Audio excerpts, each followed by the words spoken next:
समझ में आ रहा है आपको? It's science of polarity, it's science of duality.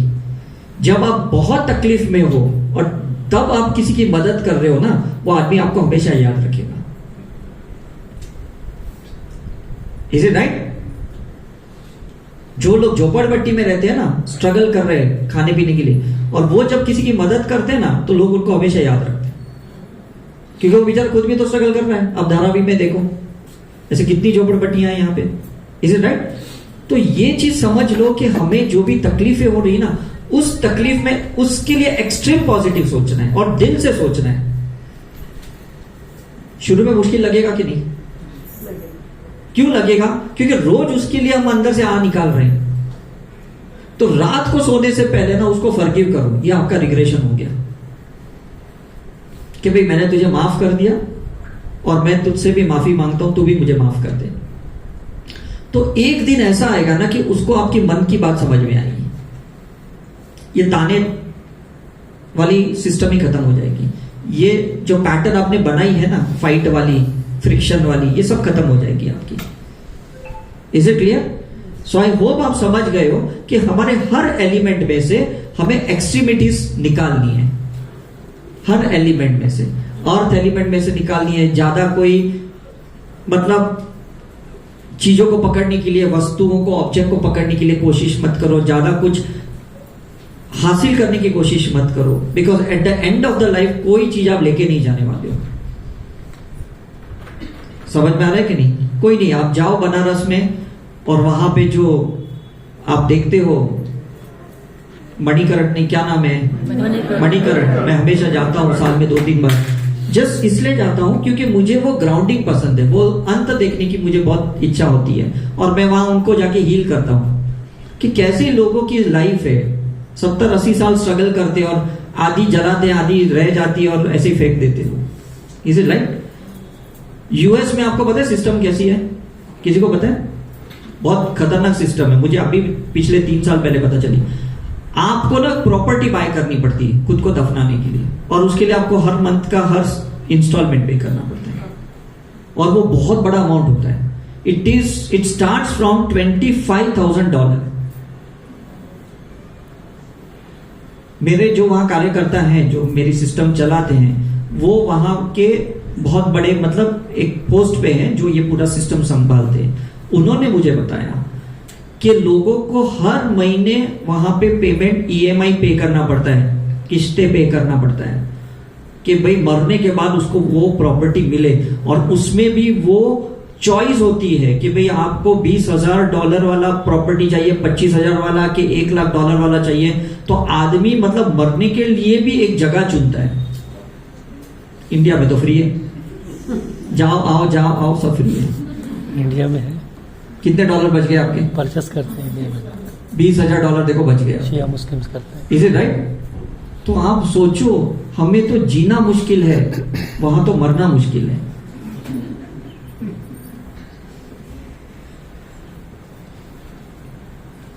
कि नहीं?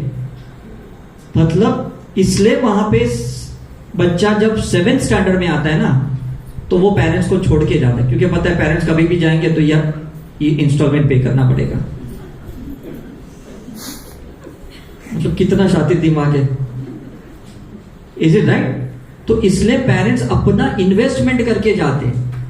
इंडिया में तो पता है कोई ना कोई तो भाई हमें दफनाएगा, कोई तो जलाएगा, कोई तो कुछ तो क्रिया करेगा, मामा काका कोई भी करेगा। वहां तो कोई नहीं करेगा, इसलिए उनको पहले से इन्वेस्टमेंट करना पड़ता है। See this is how you learn by travelling.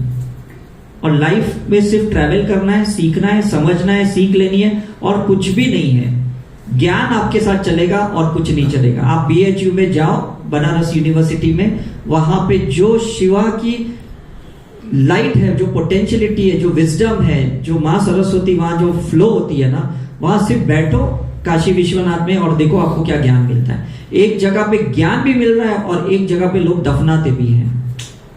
See it's a science of polarity. एक जगह पे शून्य किया जाता है, एक जगह पे आपको एकदम विद्वान बनाया जाता है। So don't you think that's a two energies? और वो दोनों चीजों को लेके चलना है। जब तक कोई चीज आपकी शून्य नहीं होती है ना, तब तक मुक्ति नहीं होती है। तो रिग्रेशन में हम आपकी हर चीज को शून्य करते हैं। जो भी चीज आपने पकड़ी है ना, उस चीज को आपको शून्य करते हैं। जैसे आपने रिलीज कर दिया तो शून्य हो गया कि नहीं? और शून्य होने के बाद जैसे ये मोबाइल है, मैं अगर इसको फॉर्मेट करूंगा तो इसका परफॉर्मेंस बढ़ जाएगा कि नहीं? Is it right? तो ये रिग्रेशन का मतलब ही फॉर्मेट करना है, कोई बड़ा अचीवमेंट करना नहीं है। और इसलिए शायद इस चीज को ना इतना एम्फोसाइज नहीं किया पूरे वर्ल्ड में, क्योंकि लोग शून्य नहीं होना चाहते। आप होना चाहते हो? आप बताओ। आप एटीएम में जब आप अपना बैलेंस देखते हो, आप पूरा अमाउंट कभी निकालते हो? क्योंकि आपको पता है अगर मैं शून्य कर दूंगा तो मुझे फाइन लगना शुरू हो जाएगा, क्योंकि मिनिमम 500, 5000 आपका मिनिमम बैलेंस होना चाहिए कि नहीं? Is it right? तो यही चीज है कि आज हम कुछ चीज छोड़ने ही नहीं आए हैं और इसलिए हम तकलीफ में हैं। तो रिग्रेशन में हम हर वो चीज फ्री कर देते हैं। Once you are free, you are enlighten. Enlightenment का मतलब है आपके सेल्स के अंदर कोई डार्क एनर्जी नहीं है, उसके अंदर लाइट है, उसका एनलाइटनमेंट है। एनलाइटनमेंट या मोक्ष कोई जगह नहीं है, वहां कोई 2 BHK 3 BHK फ्लैट नहीं है जो आपको मिलने वाला है। Is the state of the mind. Is it right? इस वक्त अगर आप खुश हो ना तो आप एनलाइटन।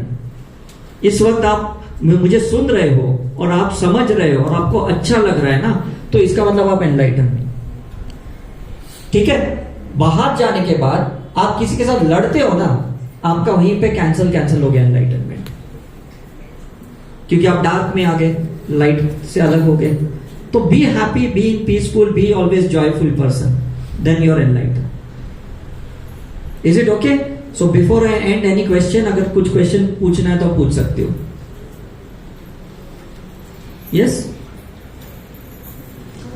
आपको आंसर मिले कि नहीं आज पहले ये बताइए। कितनों को मिले? हाथ ऊपर कीजिए। वाह, काफी लोगों को आंसर मिल गए। So this is good thing. इसलिए हम लोग के इवेंट्स में ना हम बहुत कम क्वेश्चन पूछते हैं। इवन हमारी जो 5 डेज की रिट्रीट होती है, चाहे शिरडी में, वृंदावन में, ऋषिकेश, कहीं पे भी है, हमें क्वेश्चन पूछने की जरूरत नहीं पड़ती। बिकॉज जो ऑरा हम रीड करते हैं, जो आप लोग का माइंड रीड करते हैं ना, उस माइंड को रीड करते हुए ही हमारे टॉक्स निकलते हैं। हम कोई प्री प्लान स्क्रिप्ट करके कभी नहीं आते। आप कोई भी हमारे यूट्यूब चैनल पे टॉक्स देखना करके। Is it right? हम शून्य दिमाग से आते हैं, क्योंकि हमें पता है कि आपका दिमाग शून्य तो है नहीं, तो हमें स्क्रिप्ट बनाने की जरूरत ही क्या है। मैं अभी यूएस में गया और जैसे मैं यहाँ के बॉम्बे के एयरपोर्ट पे जैसे मैं पहुंचा, मैंने अपना पासपोर्ट दिखाया उनको, तो उन्होंने बोला आपकी टिकट। मैंने बोला अरे टिकट तो मैंने पूछा ही नहीं। तो मैंने ऑर्गेनाइजर को मैसेज किया, व्हाट्सअप किया, अरे टिकट तो भेजो मुझे। तो उन्होंने टिकट भेजी, तो मैंने दिखाया, मुझे अंदर एंट्री मिली। जब इमिग्रेशन आया तब उन्होंने वापस मुझे पूछा कि वेयर आर यू गोइंग। मैंने कहा ये तो मैंने पूछा ही नहीं। वापस मैंने मैसेज किया ऑर्गेनाइजर को, मेरे को आना कहाँ पे। तो उन्होंने अपना एड्रेस भेजा, मैंने बोला ये एड्रेस पे जाना है, तो बोला ओके यू कैन गो। मतलब हम इतने शून्य दिमाग से चलते हैं। आप सोचो, फिर मैं LA गया, पहले तो JFK गया, फिर न्यूयॉर्क गया, वहां नेवार्क गया, वहां से फिर मैं LA गया, लॉस एंजलिस गया। वहां से जब वो मुझे वैंकूवर ले जा रहे थे, तो जब मेरा इमिग्रेशन आया तो वापस उन्होंने मुझे पूछा कि आप कहाँ जा रहे हो। मैंने कहा वैंकूवर जा रहा हूँ, कनाडा जा रहा हूँ। बोलते आपने आपका पासपोर्ट देखा? मैंने बोला हाँ देखा, क्या ये है ना? बोलते ये तो आपका वीजा एक्सपायर हो रहा है। मैंने बोला ये तो मैंने देखा ही नहीं। बोलते यू कैन नॉट गो। मतलब इतना शून्य दिमाग के। वो बोलते यू कैन नॉट गो। मैंने बोला कि टिकट भी है मेरे पास। वो बोलते जो भी आप जा नहीं सकते बिकॉज आपका वीजा वैलिड नहीं है। तो मैंने सोचा इतना बेवकूफ कैसे हो गया हम कि हम लॉस एंजलिस से वैंकूवर जा रहे हैं, वीजा भी नहीं लेके जा रहे। तो फिर मैंने देखा तो वहां 10/6 लिखा गया। तो मैंने बोला ये तो 10/6 है। तो बोलते हाँ आपका 10 जून को एक्सपायर हो गया और अभी आपका ये 27 जुलाई है करके। मैंने कहा नहीं मैडम देखो 6 अक्टूबर है ये। समझ में आ रहा है कि नहीं? तो उन्होंने बोला वो कंडीशन में भी आपका 6 मंथ्स का वैलिड नहीं है। 6 मंथ्स का तो वैलिड चाहिए ना आपका वीजा। मैंने कहा ये क्राइटेरिया आपका हो सकता है लेकिन एक्सपायर नहीं है। तो उन्होंने कहा कि हम 2-3 अथॉरिटीज को फोन करके फिर परमिशन लेंगे, फिर आपको अलाउ करेंगे। मैंने कहा ठीक है आपकी मर्जी। मैंने तो बस न्यूट्रली बैठा, गॉड को प्रे किया, हीलिंग की कि अगर सही में मेरा वहां जाना लिखा है तो मैं जाऊंगा। अदरवाइज जो मेरे साथ ऑर्गेनाइजर थे, मैंने बोला भाई आपकी घर की चाबी देना, मैं आपके घर पे जाऊंगा, आप जाओ, आपको वैनकूवर जाना है। तो I was so much prepared. फिर उन्होंने 2-3 फोन कॉल्स किए, उन्होंने अलाउ किया और मैं वैनकूवर पहुंच गया और मैंने वहां पे बड़े इवेंट्स किए 5 दिन।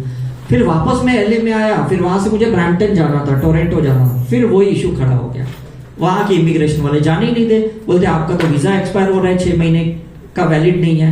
मैंने कहा देखो अभी मैं वैनकूवर जाके आया, अब आपको मुझे ब्रैम्पटन भेजना है तो भेजो, नहीं तो मैं वापस एलए जा रहा हूं। बोलते नहीं आप जाओ करके। See we are so much in acceptance mode.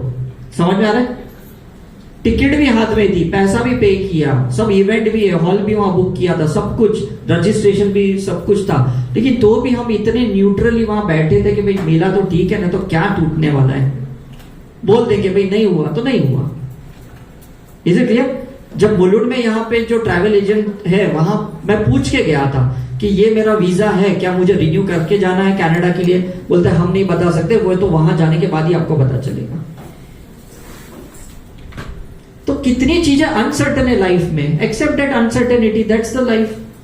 हर चीज को क्यों आपको परफेक्ट चाहिए, मुझे बताओ। हर चीज आपके कैलकुलेशन के हिसाब से क्यों चलनी चाहिए, मुझे बताओ। कोई चीजों को एक्सेप्ट नहीं कर सकते क्या आप? इट्स अ डिवाइन प्लान, लिखा है तो मिलेगा, नहीं लिखा है तो नहीं मिलेगा। बात खत्म हो गई कि नहीं? कुछ तो बड़ा नहीं होने वाला है, ये तो माइंड में है कि यार नहीं जाऊंगा तो क्या होगा। इतने साल नहीं गए तो क्या हुआ था? इतने लोग कोविड में मरे तो क्या हो गया था? कौन सा देश बंद, दुनिया बंद हुई? लॉजिक यूज करो ना आप।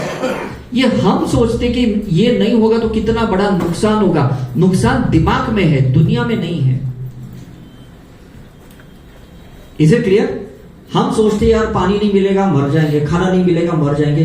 अरे लोग 8 दिन उपवास करते, 15 दिन उपवास करते, महीना दिन उपवास करते, बगैर पानी के भी उपवास करते, तो जिंदा रहते कि नहीं वो? तो वो भी तो माइंड का खेल है कि नहीं?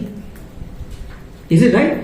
सो प्लीज ये रिग्रेशन ना, सेल्फ रिग्रेशन करो। सेल्फ रिग्रेशन का मतलब सेल्फ रियलाइजेशन प्रोसेस करो। खुद ही खुद को क्वेश्चन पूछो और अंदर से आंसर्स को बाहर निकालो। बाहर ज्यादा सर्च करने की कोशिश मत करो। बाहर से अगर आंसर आ भी जाएंगे ना, आप उसको एक्सेप्ट नहीं करोगे, सेटिस्फाइड नहीं होंगे आप, क्योंकि बाहर से कहीं आंसर आए। Is it clear?